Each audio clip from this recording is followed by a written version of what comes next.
इस वक्त बक्सर लोकसभा क्षेत्र जो कि रामगढ़ विधानसभा पड़ता है, वहाँ हम लोग पहुँच चुके हैं, जहाँ कुछ महिलाएं जुटी हुई हैं। यहाँ भी हम जानना चाहेंगे कि पार्टी को लेकर क्या रुख है और क्या यहाँ के लोगों का राय है, हम थोड़ा जानना चाहेंगे।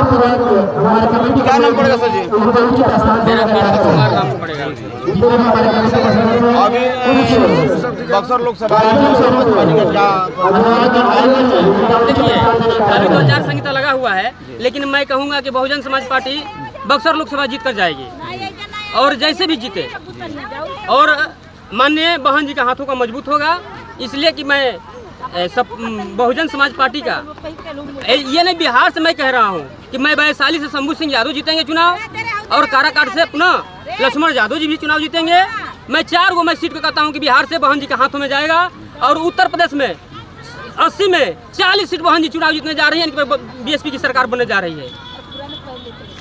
अब की बार बीएसपी का सरकार बनेगी? बिल्कुल बिल्कुल, बीएसपी की सरकार बनेगी। अब की बार बिहार से कब सीट निकलेगी? बिहार से 4 से 6 सीट निकलेगी, डायरेक्ट साथ में कह रहा हूँ। अब इसके लिए मैं कह रहा हूँ चैलेंज कर कि बिहार में 6 सीट नहीं निकलेगा लोकसभा का, तो बहन जी को पीएम नहीं बनना होगा। लेकिन बहन जी इस बार हर हालत में पीएम की दावेदार है, और बहन जी प्रधानमंत्री बनेंगी। उत्तर प्रदेश में 40 में 80 में 40 लोकसभा जीतने जा रही है बहन जी, जिसका कैंडिडेट है इंदू चौधरी जी। उनका सीट निकलने जा रहा है। फिर उसके बाद में अभी वर्तमान जो चुनाव लड़ रहे हैं लक्ष्मण यादव जी भी चुनाव लड़ रहे हैं वहाँ से। अभी हो सकता है तो अभी एक आदमी का टिकट नहीं फाइनल हुआ है, जो शत्रुघ्न सिन्हा का, वो भी चुनाव जीतने जा रहे हैं। क्या बीएसपी से आ रहे हैं? बीएसपी से आ रहे हैं शत्रुघ्न सिन्हा जी। अच्छा, हाँ। कैसे आपको जानकारी है? पूरी जानकारी है। अच्छा, हम कह दिए हैं कि बहन दलितों का वोट अभी वो पोजीशन पर है। अभी चंद्रशेखर भी आ गए हैं। अरे चंद्रशेखर कुछ नहीं, चंद्रशेखर तो मेरे भाई है। मेरे भाई है, इसलिए वो केवल एक जगह चुनाव रहे नगीना सीट पे, नगीना सीट के अपने चुनाव को जीत लें, बाकी सभी लोगों को समर्थन दे दिए समर्थन। भीम आर्मी यही कह रहा है कि अगर हमारे बहन जी हैं यहाँ पर तो कैंडिडेट नहीं उतारेंगे चंद्रशेखर, तो हम बहन जी को समर्थन देंगे। हमसे बात हुई है। ठीक है, हाँ। लेकिन हम अखिल भारतीय रविदासिया धर्म संगठन के, मैं जिला का आरबीएफ अध्यक्ष हूँ। इसके बाद मैं सभी से मैं कहूँगा कि हमारे माताएं बहनों से मैं निवेदन करूँगा कि मैं एक वोट दिलवाने के लिए, या मेरे को रात भी दिन चलना होगा तो मैं चलूँगा, लेकिन बहन जी के हाथों का मैं मजबूत करूँगा जी। अरे नहीं, अखिल भारतीय रविदासिया धर्म संगठन के मैं संगठन चलाता हूँ, लेकिन मैं बीएसपी का ही लिए काम करता हूँ। मोदी जी तो कहते हैं कि मुसलमान खतरे में है, हर हिंदू कहते हैं खतरे में है। मैं कहता हूँ कि हिंदू न मुस्लिम खतरा में है, यहाँ का तो भारतीय संविधान खतरा में है, जो कि हमको मान सम्मान दिलाया और अच्छा कपड़ा पहनने के लिए दिया, आरओ को पानी पीने के लिए दिया, जिसमें हमारे गले में हाड़ियाँ बना जाती थी, जिसमें कमर में झाड़ू बना जाता था। आज उस समय बाबा साहब का दिन है कि हमको आज कमर में जो झाड़ू की जगह पर बेल्ट दे दिए और हाड़ी की जगह पर टाई दे दिया बाबा साहब ने। आज तो बाबा साहब का दिन है। आरओ को पानी दे दिए पीने के लिए, जिससे हमसे बदतर जिंदगी था उस समय। और बाबा साहब का दिन है कि हम लोग अच्छा वस्त्र पहन सकते हैं। बाबा साहब का दिन है कि आज अच्छे लोगों से जवाब सवाल करते हैं, किसी पदाधिकारी से बतियाते हैं हम। तो बहुत से सारे नेता लोग हैं जो बहुजन का हितैषी बनते हैं। अब उसी का नेता दलित सबसे ज़्यादा समारोह पर टारगेट करते हैं।